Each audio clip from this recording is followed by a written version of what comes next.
मौसम चेंज हो रहा है और सर्दियाँ जो है ना उनकी आमद जो है वो स्टार्ट हो गई है, हमारी ठंडी हो गई हैं और सर्दियाँ जब आना स्टार्ट होती हैं तो जो सबसे मुश्किल काम होता है वो होता है पानी वाले काम।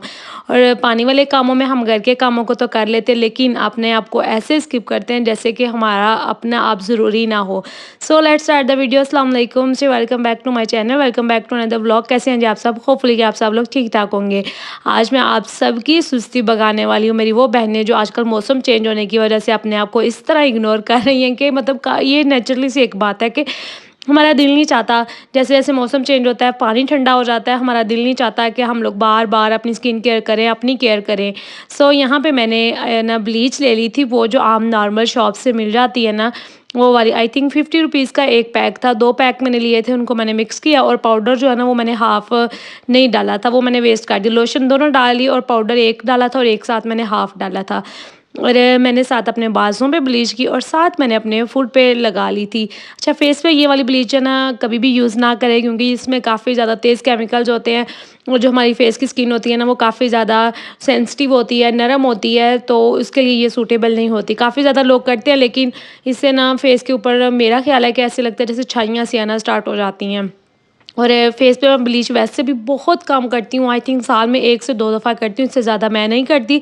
और मुझे नहीं याद कि मैंने लास्ट टाइम कब की फेस पे ब्लीच की हुई है। फेशियल कर लेती हूँ, वैसे मास्क वगैरह लगाती हूँ, स्किन केयर करती हूँ, लेकिन ब्लीच को मैं अवॉइड करती हूँ क्योंकि मुझे ब्लीच ना थोड़ी-सी, मेरी स्किन भी सेंसिटिव है और मुझे अच्छी भी नहीं लगती है। उसके बाद मैंने फेशियल किया और फिर मैंने शावर ले लिया था। अच्छा, सुस्ती को ना एक हम लोग इस तरह से दूर भगा सकते हैं कि जैसे किसी को देख के मोटिवेशन मिलती है। मैं आपको इतना मोटिवेट कर रही हूँ कि आपको चाहिए कि फ़ौरन से मेरी वीडियो देख के, ये नहीं कि आप यहाँ पे छोड़ के उठ के भाग जाएँ, वीडियो को पूरा देख के उठ के जाके अपनी स्किन केयर शुरू कर दें। क्योंकि वीक में 1 दफ़ा या फिर महीने में 1 दफ़ा, महीने में 2 दफ़ा ये काम लाज़मी करने चाहिए। अच्छा, ये आज मैंने शावर लिया था, वैसे मैं गीले बालों में कॉम्ब नहीं करती लेकिन आज मैंने नीचे से ना अपने जितने भी रफ़ बाल थे या नीचे वो क्या कहते हैं चुंझे सी बनी हुई थी ना, वो मैंने काटनी थी। अच्छा, मेरे बाल जो है ना वो बढ़ना रुक गए थे, तो जब भी बढ़ना बाल रुक जाते हैं तो मैं नीचे से ऐसे थोड़े बहुत काट देती हूँ, तो फिर माशाल्लाह से दोबारा से स्टार्ट हो जाते हैं बढ़ना। और माशाल्लाह से थोड़े से मैंने हेयर नीचे से काटे हैं लेकिन नीचे से वॉल्यूम आप चेक करें कि कितना अच्छा हो गया है। और मैं अभी आपको पूरे बालों की लुक भी दिखाती हूँ, पहले किस तरह से थी और आप देखेंगे माशाल्लाह से कितनी अच्छी हो गई हैं। अच्छा, बालों की लेंथ जो है ना माशाल्लाह, मेरे पहले बिल्कुल भी लंबे बाल नहीं थे, मेरे इतने बुरे बाल होते थे कि मुझे खुद भी बड़े बुरे लगते थे, मेरे कंधों तक सिर्फ बाल आते थे। और ये सारा ना मेरे केयर का नतीजा हुआ है। मैंने 2-3 साल रिसर्च की, मैंने मास्क लगाया, प्रोटीन मास्क लगाया, केराटिन खुद ही घर में किया, सारा कुछ मैंने किया लेकिन मेरे बाल बेहतर नहीं हो रहे थे। रिज़ल्ट तो ज़ाहिर है मास्क वगैरह लगाने से बाद में मिलते हैं लेकिन मुझे ऐसा लगता था कि मेहनत भी ज़्यादा होती है और जब मैं लगाती थी मेरे बाल भी काफ़ी ज़्यादा टूटते थे, उतरते थे। बाद में रिज़ल्ट तो ज़ाहिर है मिल ही जाते हैं लेकिन ये जो चीज़ें थी ना कि बाल उतरना, बाल गिरना, ये मुझे काफ़ी ज़्यादा प्रॉब्लम फेस करनी पड़ रही थी। तो उसके बाद फिर मैंने रिसर्च कर करके अब जाके मुझे हल मिला है कि जो मेरे बालों को चीज़ें सूट करती हैं वो मैं अब अप्लाई करती हूँ। एक ऑयल है सरसों का तेल, जो मैंने खुद ही घर में बनाया है, उसकी रेसिपी, तरीका मैंने सारा कुछ डिटेल में शेयर किया हुआ है। और उसके बाद शैम्पू जो है ना वो भी मैंने घर में खुद ही बनाया हुआ, उसकी भी पूरी डिटेल रेसिपी शेयर की हुई है। और जब शैम्पू बनाते हैं ना तो आपके 5 से 6 मंथ आराम से गुजर जाते हैं, उससे बालों की लेंथ भी बढ़ती है, बालों में अंदर शाइन भी आती है, बाल सिल्की भी हो जाते हैं और आपको कंडीशनर यूज़ करने की ज़रूरत नहीं पड़ती। और वैसे भी उस शैम्पू के साथ तो ऑयल भी काफ़ी कम लगाने की ज़रूरत पड़ती है क्योंकि अगर शैम्पू आपको सूट कर जाता है ना तो फिर आपको कोई और इज़ाफ़ी चीज़ें लगाने की ज़रूरत नहीं होती। अच्छा, उसके बाद ये रात को ना मेरे हस्बैंड बाहर थोड़ा बहुत निकले थे, अब थोड़ा बहुत ना चले जाने लगे हैं बाहर, तो वो गए थे तो ये सारा गोश्त वगैरह लेके आए थे, तो मैंने इनको वॉश करके फ्रिज में रख दिया। मैंने कहा ताकि इनका जितना भी पानी है ना इज़ाफ़ी वो निकल जाए। फिर मैंने फ़िश को मसाला लगाया और सारे घर वाले मैंने मसाले लगाए थे, बड़े सिंपल तरीके से मैं मसाले लगाती हूँ। अच्छा, यहाँ पे अलग-अलग फ़िश क्यों? क्योंकि हमारे घर में हर फ़र्द को तो अलग से खाना होता है। आई मीन कि किसी को तेज़ मसाले खाने हैं, किसी को नॉर्मल, किसी को लाइट और किसी को बिल्कुल भी नहीं।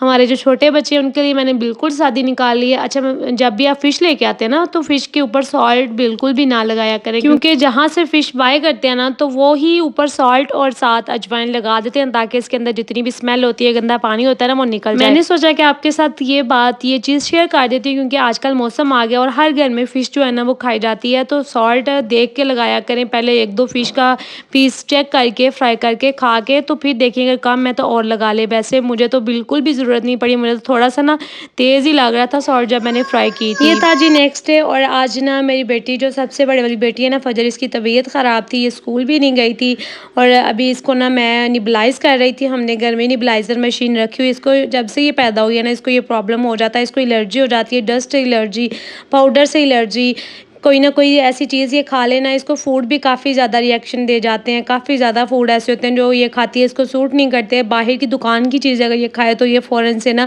बीमार हो जाती है। तो यही बात अभी भी हुई थी कि हर वीक ना इसको कुछ ना कुछ हुआ रहता था, तो अभी इसको डॉक्टर को डिटेल से चेक करवाया तो उसने भी बताया कि इसको ना एलर्जी हो जाती है, तो इसको ज़रा बचा के रखा करें, तो इसलिए इसकी तबीयत ना ख़राब हो जाती है।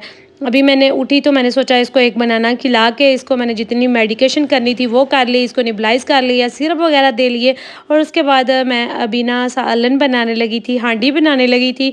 आज आपी भी घर नहीं थी और सारे बच्चे मेरे पास ही थे, तो मैंने उनको भी साथ खाना खिलाना था और घर के सारे काम आज मैंने खुद ही करने थे, बर्तन भी वॉश करने थे, खाना भी बनाना था और सफाई भी करनी थी और साथ बच्चों को देखना था।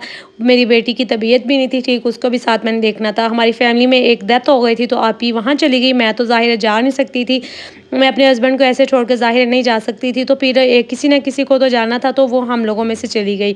तो बस यहाँ पे मैंने जितने भी सिंपल से देसी से प्याज़, टमाटर, मसाले डाल के तो गोश्त को वेट लगा दी थी। बच्चे स्कूल से अभी आने ही वाले थे, थोड़ा टाइम अभी रह गया था, तो मैंने सोचा कि उनके स्कूल से आने से पहले ना खाना वगैरह रेडी कर लेती हूँ और साथ घर के जितने भी काम है ना वो ख़त्म कर लेती हूँ उनके स्कूल आने से पहले ही।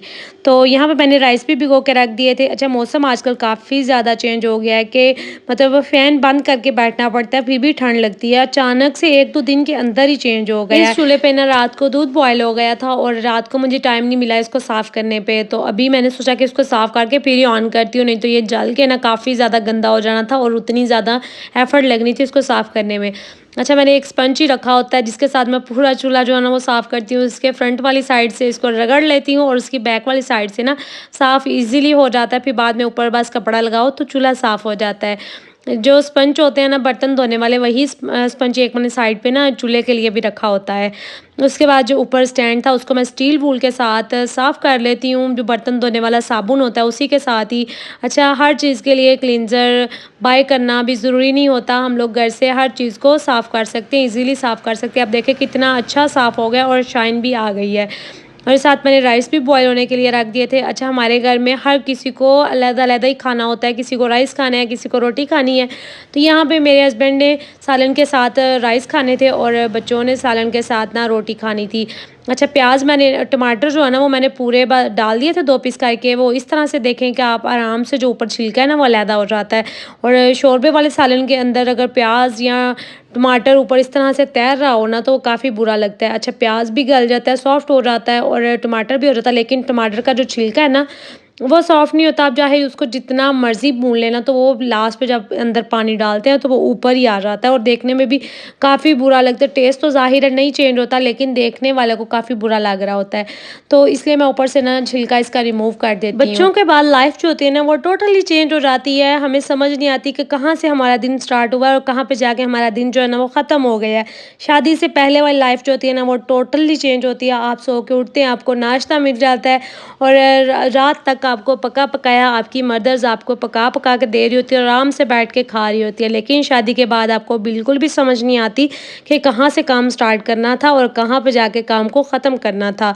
और जब स्पेशली बच्चे हो जाते हैं तो फिर तो लाइफ़ जो है ना वो काफ़ी ज़्यादा बिज़ी हो जाती है। सारा-सारा दिन इस तरह से गुज़रता है कि इंसान सुबह उठता है चारपाई से, बेड से और रात को जाके कहीं थक-टुट के फिर जाके लेटता है और सोचता है कि आज तो मैं सारा दिन बैठ के भी नहीं देखा, लेट के कमर सीधी करके भी नहीं देखा कि सारा दिन मुझे इतने ज़्यादा काम रहे हैं।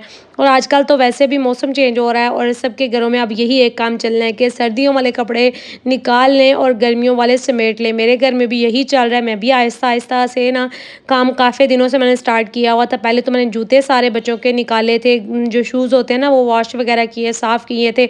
अपने भी मैंने किए थे और अब मैं कपड़े वगैरह जो है ना वो भी कर रही थी कि गर्मियों वाले रख रही थी और सर्दियों वाले तो ज़ाहिर है एक ही दफ़ा निकलने थे, लेकिन गर्मियों वाले आहिस्ता-आहिस्ता करके ना मैं समेट रही थी। अच्छा, मैं साथ-साथ ना नीम गर्म पानी भी करके ओवन में पी रही थी। जब आप सुबह उठते हैं तो खाली पेट लाज़मी 1 से 2 गिलास नीम गर्म पानी के पी लिया करें। मैंने तो चिया सीड भिगोए हुए थे वो नीम गर्म करके पिए थे और अगर आप डाइटिंग पे हैं तो फिर भी पिया करें, अगर नहीं है ना तो फिर भी पिया करें, क्योंकि ये आपकी बॉडी को हाइड्रेट रखता है और आपके अंदर जितनी भी होती है ना, सुबह उठ के जितने भी जर्म्स वगैरह होते हैं नीम गर्म पानी से, वो सारे जो है ना वो डिटॉक्सिफाइड हो जाते हैं। तो अभी मैं ना खाना निकाल रही थी। अच्छा, ये प्लेट जो है ना मैं अपने लिए रेडी नहीं कर रही थी, अपने हस्बैंड के लिए कर रही थी। और मेरे साथ एक रीज़न है कि मैं इतना ज़्यादा खाना नहीं खा सकती। वो ये रीज़न है कि अगर मैं इसको नज़र मार के देख भी लूँ ना, तो मुझे ऐसा लगता है कि मेरी बॉडी जो है ना वो मोटा होना शुरू हो गई है। यहाँ पे काफ़ी ज़्यादा लोग सुन के रिलेट करेंगे इस बात से कि वाक़ई ऐसे होता है कि हम लोग खाने को अगर नज़र मार के देख भी लें ना, तो हमारी बॉडी जो है ना वो फूलना शुरू हो जाती है। ये पता नहीं क्या रीज़न है, हमारी अपनी माइंड की एक गेम है या फिर ऐसा ही होता है। अच्छा, उसके बाद मैंने बच्चों के कपड़े निकाल लिए थे, मैंने इनको कपड़े वगैरह चेंज करवा दिए और अभी बच्चों के ना स्कूल आने में बस थोड़ा-सा 10-15 मिनट थे। तो मैंने सोचा कि अब जल्दी से ना गरमा-गरम उनके लिए पराठे साथ बना देती हूँ, ताकि वो आके आराम से खाना खा सकें। अच्छा, उनकी माँ जो है ना वो घर नहीं थी, तो ज़ाहिर है फिर उनको मैंने ही देखना था। और जब एक रिस्पॉन्सिबिलिटी आपके ऊपर आती है ना, तो फिर आपने ऐसे ही देखना होता है जैसे आप अपने बच्चों को देखते हैं। तो जैसे मैं अपने बच्चों के लिए सोच रही थी ना कि उसके स्कूल आने से पहले गरमा-गरम खाना रेडी हो तो वो आराम से खा लें। अच्छा, बच्चों को साथ इस तरह से ध्यान नहीं लगा के काम करना पड़ता है। उसको मैंने पास बैठाया हुआ, कभी-कभार वो रोने लग जाती है, कभी-कभार वो हँसने लग जाती है, उसको साथ-साथ ध्यान भी लगा रही थी और साथ जो है ना काम भी कर रही थी। अच्छा, जब मेरी लास्ट वाली रोटी तवे के ऊपर होती है, तो मैं पास से जितनी भी चीज़ें होती हैं ना रोटी की, वो सारा कुछ उठा देती हूँ। मैट उठाया और वॉश कर लिए और पास से वो जो काउंटर टॉप है उसको भी मैंने साफ़ कर दिया। और इस तरह से छोटी-छोटी जब हम लोग अपनी आदत बना लेते हैं ना कि सारे काम साथ-साथ करने की, तो इससे ना तो किचन जो है ना वो मेसी होता है और हर चीज़ जो होती है ना वो अपनी जगह पे रहती है। जब हर चीज़ अपनी जगह पे होती है तो आपका घर भी नीट लगता है और आपका किचन जो होता है ना वो भी नीट लगता है देखने में। बच्चे स्कूल से आ गए थे, मैंने इनको बोला कि आप जल्दी से कपड़े चेंज कर लो, मुँह हाथ धो लो और मैंने खाना बना दिया, आप बैठ के तो आराम से कर लो। इनको मैंने खाना दे दिया था ताकि ये बैठ के खा लें, लेकिन ये जो छोटी है ना इसने कहा कि नहीं, मैंने खुद नहीं खाना, आप मुझे खिलाएँगी तो मैं खाऊँगी। मैंने उसको साथ-साथ बाइटें दे रही थी और साथ मैंने अपने लिए भी नाश्ता बना लिया था। अच्छा, मैंने इस तरह से नाश्ता बनाया कि इसके अंदर कार्ब्स भी हैं, इसके अंदर प्रोटीन भी है। इसको ना मैंने बैलेंस मील करके लेती हूँ। एक मैंने ब्रेड का टोस्ट ले लिया था और एक मैंने अंडा फ्राई कर लिया और एक शामी ले ली थी। और इसके अंदर कार्ब्स भी आ गए, प्रोटीन भी आ गई और साथ मैंने चाय के अंदर बिल्कुल हल्की-सी शक्कर डालती हूँ, ताकि मतलब मेरी जो डाइट है ना वो ज़ाया ना हो, क्योंकि चाय छोड़ना नामुमकिन सी बात मुझे लगती है। मुझे चाय के बगैर ना हर चीज़ अधूरी लगती है, नाश्ता भी, रात का खाना भी। तो इसलिए चाय छोड़ना मुझे मतलब पॉसिबल नहीं लगता, इसलिए मैं अपनी डाइट में इसको साथ-साथ कंटिन्यू रखती हूँ। और डाइट भी आपको वो करनी चाहिए जिसको आप ईज़िली जो है ना वो कंटिन्यू रख सकें, ये नहीं कि आप 1-2 दिन धक्के से करें उसके बाद आपको छोड़नी पड़ जाए। तो उसके बाद मैंने ना बच्चों को काम वगैरह किया था, बच्चों ने क्योंकि ट्यूशन जाना था और ये स्कूल तो नहीं जा रही लेकिन ट्यूशन जाती है, वहाँ पे जाके अपना स्कूल का भी काम कर आती है और ट्यूशन का भी कर आती है। लेकिन माशाल्लाह से ना अब इसकी तबीयत पहले से बेहतर हो गई है, तो अब ये कल से स्कूल जाना शुरू करेगी। अच्छा, माशाल्लाह से आप इसके बाल चेक करें, इसके बाल जो है ना वो अल्लाह की तरफ से इतने प्यारे हैं कि नीचे से जो है ना वो कर्ल है और ऊपर से बिल्कुल स्ट्रेट है। और कभी-कभार तो इसके बाल इतने मुझे प्यारे लगते हैं, ऐसा लगता है कि जैसे अभी-अभी ताज़े-ताज़े नीचे से ना इसको कर्ल डाले हों। और बच्चे जो है ना अभी स्कूल सॉरी कह रही हूँ, ट्यूशन जा रहे थे और उसके बाद जो बाकी की रूटीन है ना वो मैं आपके साथ कल के व्लॉग में शेयर करूँगी। और मुझे आपसे एक रिक्वेस्ट भी करनी थी कि अगर आपको व्लॉग पसंद आता है ना तो ज़रूर लाइक करके जाया करें और साथ एक प्यारा सा कमेंट भी कर जाया करें। आप छुप-छुप के व्लॉग देख जाते हैं, लेकिन ना तो व्लॉग को लाइक करते हैं और ना ही कमेंट करते हैं, लेकिन व्लॉग को आप पूरा देख जाते हैं। तो यहाँ तक था जी मेरा आज का व्लॉग। शुक्र अल्हम्दुलिल्लाह, मिलते हैं जी नेक्स्ट डे में। अल्लाह हाफ़िज़।